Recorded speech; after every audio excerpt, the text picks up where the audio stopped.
continuing our exploration of the Sicilian from Beth Harmon's perspective, we're going to have a bit of a squeeze versus the Kalasnikov and Sveshnikov Sicilians, but you're still going to have that aggressive flair that you've come to know and love from the videos so far.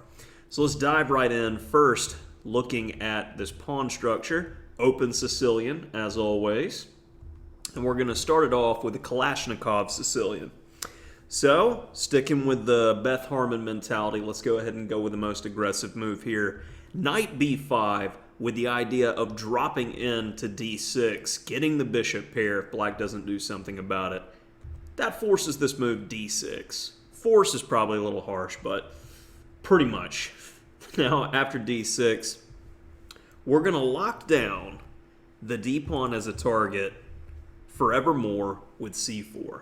So let's just go ahead and grip that d5 square, and we're going to play around in the d5 square in both of our major Kalasnikov and Sveshnikov variations. Now, if you ever have to capture with a pawn on d5, you want to make sure you're getting compensation elsewhere. Otherwise, one of the long-term goals that white has when they have the Maroczy bind pawn structure is to trade off all of the minor pieces to get to an endgame where that pawn is going to be weak. Or the dream position is black has this bishop on e7 and we have a knight on the d5 square and all of the heavies, the queen and the rooks, because the d6 pawn becomes very weak and we have the opportunity to trade that knight at the right moment. So already from the pawn structure, we have the plan. Again, throughout the series, where do our pieces go? What's the plan? The plan revolves around that d5 square in this pawn structure, unless the pawn structure changes. So let's keep going. Bishop e6, knight 1 to c3, and we have knight d5. Already, knight's occupying that square.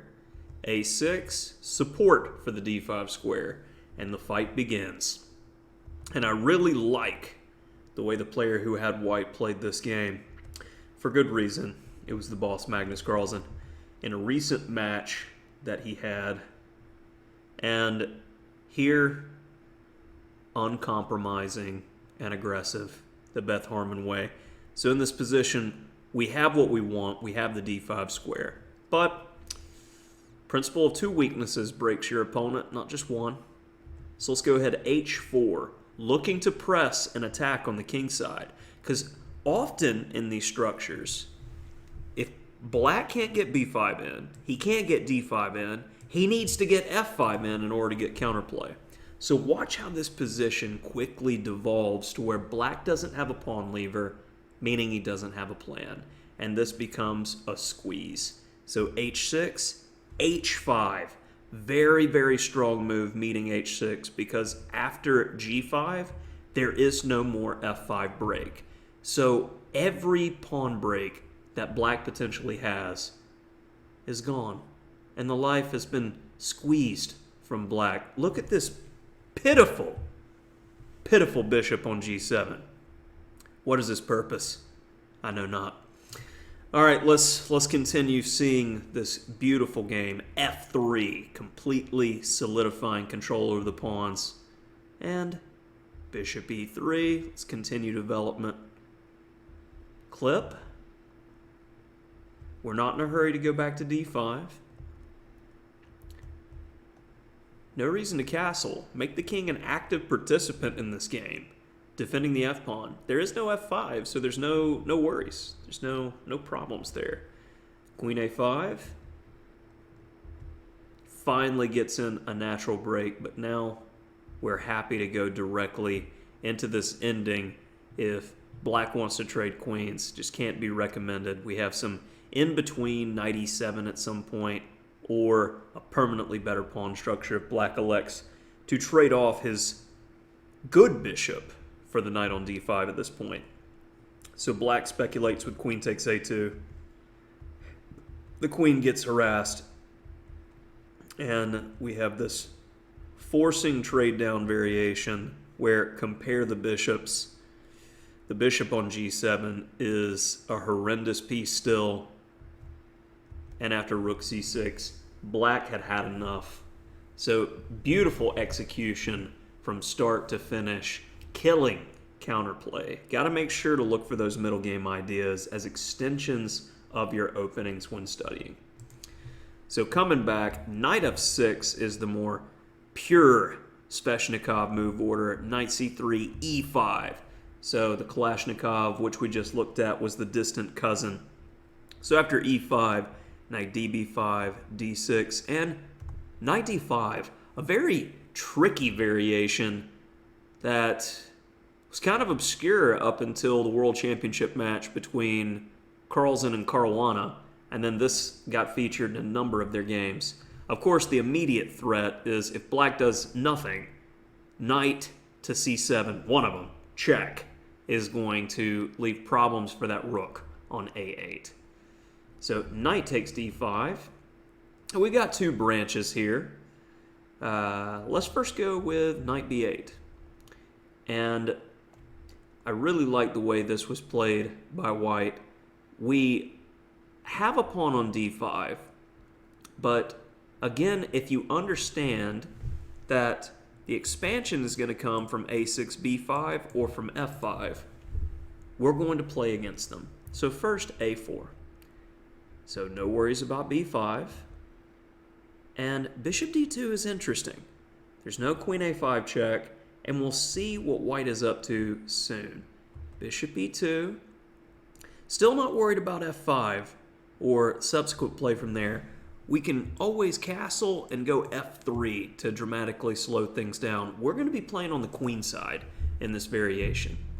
Bishop f5 was played. Now a5. And here it comes, knight a3. Well, the point of the bishop on d2 is now seen. We're able to cement this pawn, giving us the ability to bring the knight back to a3 and then to c4, where it could be an absolute monster on the c4 square, bothering the d6 pawn and that key square of b6. So the knight becomes so powerful. That's like a 4-point knight on c4 there. Castles, bishop b4, tickle on d6, and you can just feel the squeeze starting to take place here. And this next move just continues it, and this is why I really loved this example game.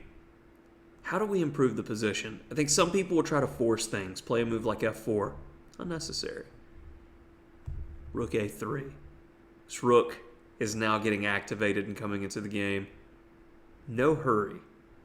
f5, we're waiting on that move before capturing. The lash out occurs, and this is money, and it's engine approved. Knight takes b5. d6, and bishop takes b5, to where the mass phalanx of pawns was enough for white to go on to win in Fedoseev Gelfand from this year, 2020. So coming back after e takes d5, knight e7 is a popular move, and this is an old trap. If a6, this is so bad. Queen a4. Firstly, if you take, you lose the rook. That's no good. And you go, well, pin. I've heard you say it before, pins make wins. Well, in this case, death. Opening traps. That's a 101 trap there. You need to know this one if you play this variation for either color. So needless to say, a6 is not a move that a strong player would consider in this game that we're looking at between Carlsen and Gelfand, also from this year, 2020. Knight g6. Knight f5 is also another move, and the main idea is for the bishop to be able to defend d6 again. Queen a4, queen b4. Tickle on the d6 pawn again. We're seeing this time and again pressure, weaknesses. Got to defend. And Carlsen back to his ways. Aggressive and pressuring. How can we put pressure? It's h-pawn thrust again. This provokes h5. Bishop e3.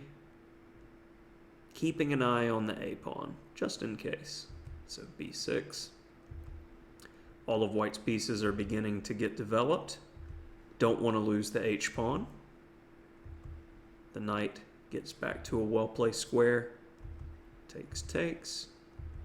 King's safer on this side of the board, and black jettisons the pawn in order to finish development. And that h4 move provoked h5 earlier, which gets to this net pawn loss. Now we're going to begin to see more of a squeeze, as black probably needs to try to go all out with f5, but the problem is he can't with that knight on g6 because of white's bishop. So no pawn lever, no plan. Big problems. Bishop d8. Knight e4 bothering d6 again. We get the pawn. Bishop c5. And with this in-between move capture, we're going to make sure that f5 is never going to be a major possibility. And that's going to lead to even more problems. We don't have a problem with giving up the exchange because the centralized knight is a powerhouse piece. The passed d-pawn and the centralized knight is more than enough compensation for the exchange here, as we will see. Queen c8, another pawn in hand. We cannot allow that knight to be dislodged. Check. Breaking the pin at the same time. Notice just the power of the queen here. Supporting the pawn, defending the weakness, and attacking the rook while breaking the pin so the knight can get back to safety. But what do? Take the knight. We'll just get a new queen. So a second lady comes to the dance floor immediately to leave, where we have an ending to where pretty much any heavy piece trade will do here. If we can trade queens, fantastic. If we can trade rooks, fantastic. If we can trade queen and rook, the outside pass pawn seize the day in all endings. So black cannot trade if he wants to have any chance. And what does Magnus do? h5, looking, if the g-pawn moves, to pin the rook, forcing trades. Check. Check. And after king g2, another merit of sacking the h-pawn. And that's that. So we got to see a few nasty games by the boss, Magnus Carlsen, here in the style of Beth Harmon from the Queen's Gambit. Aggressive, uncompromising, with a bit of positional flair in these lines. So hopefully you're enjoying the series so far.